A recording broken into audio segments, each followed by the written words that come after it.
Hiya, so welcome back to the next video in our how to play videos. So what we've got here is two armies set up in an agreeable manner, kind of close together, but for this exercise that's absolutely fine. So what we need to do once we've set these all up, what we need to do is figure out who actually goes first in the turn structure, because the game goes in 4 distinct phases. Which we'll just go through here. So first phase is we need to figure out who goes first. And to do that, because this is a roll under a system, it's the lowest dice that goes first and activates a unit first. Okay, so Paul's going to roll his there now. 5 out of 5. Now that's a good one because that's just straight re-roll that. Re-roll that. Re-roll a tie. Oh, and re-roll a tie. Okay, so New Model Army get to try and activate a unit first. Okay, Paul got a 4, I got a 6. New Model Army get to rock and roll. So again, quite hard to get used to, but it's the lower the roll, the better in this.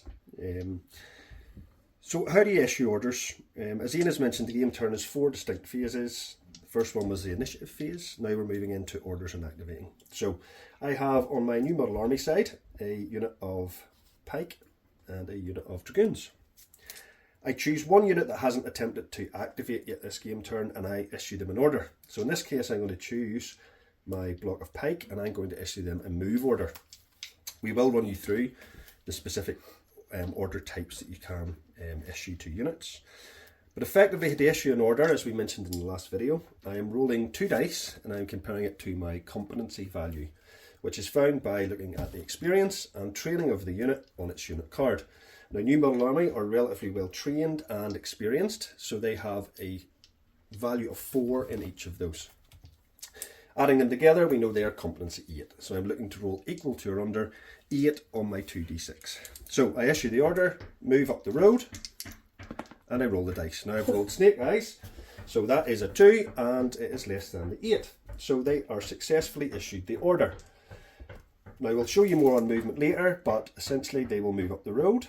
And what's important to remember, after every order is issued successfully, the unit gets an activated token, which you place beside the unit to show that it has activated this game turn. Now, once that is complete, I continue to try to activate my remaining units, which will be the dragoons.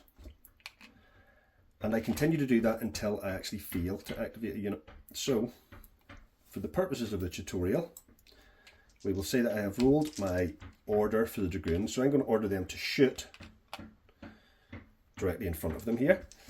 And for the purposes of tutorial, we will say I have failed the roll. So let's say a 10, which is higher than their competency, so the order fails. So they don't complete their action and they get an ineffective token as opposed to an activated token. So they'll not be able to take further orders this game turn. Once this happens, something really important as part of the game structure occurs called the turn flip. So as soon as you fail to activate a unit or order a unit, the turn flips to your opponent, and that can continue to flip-flop back and forth as part of a single game turn. So I failed this order, the turn flip now occurs, and it's Ian's chance to activate his units. Cool, so I can do pretty much anything I want now. I don't need to shoot. I don't necessarily need to move. I can do whatever you want anytime. There is no movement, shooting, charging. Everything can happen at once. So it's up to the player to figure out which unit they want to activate in their army. The choice is yours. So, obviously I can see these guys coming towards me and I'm not liking them. So I'm going to try and get my Covenanters here to shoot. Okay, so to do that, as we know, I need to roll under my equal to or under my competency.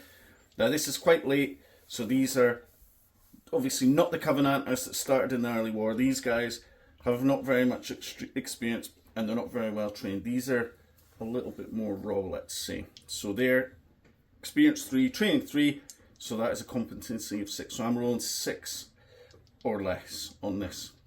It's probably worth mentioning now as well that later on in the rules, you have to shoot the closest unit.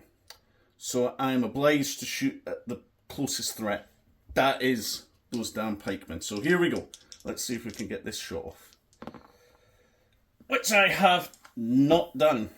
So I also place an ineffective token down, and the turn would flip back to Paul.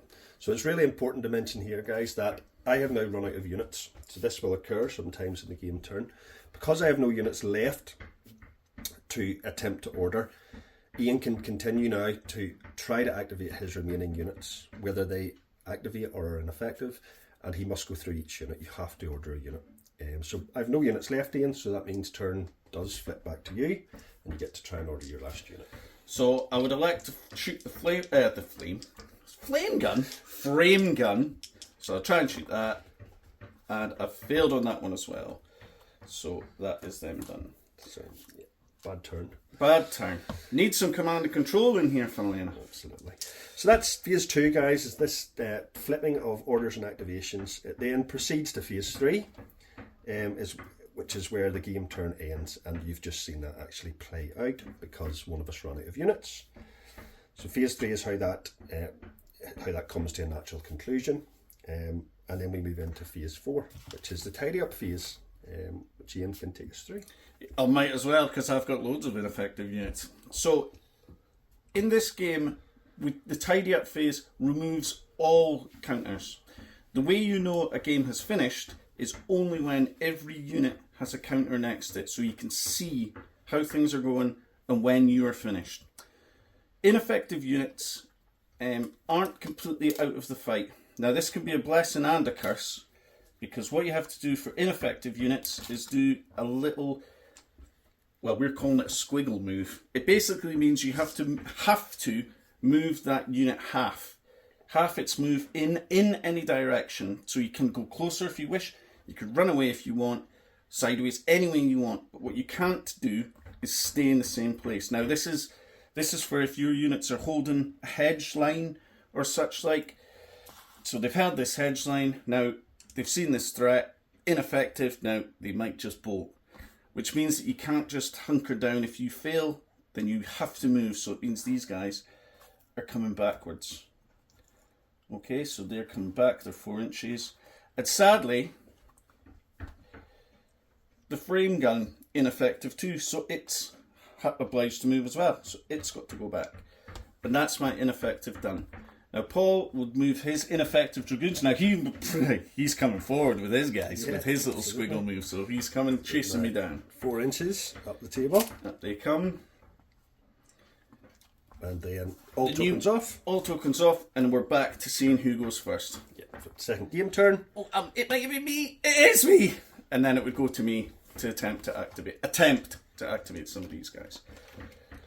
Absolutely, yeah. And I suppose to finish up, Ian, for the game turn and orders. Core rule orders, it doesn't obviously follow this defined, all units have to move, all units have to do this. Each unit can take different orders. So the core rule orders are move, which again we'll cover each of these sections in detail later.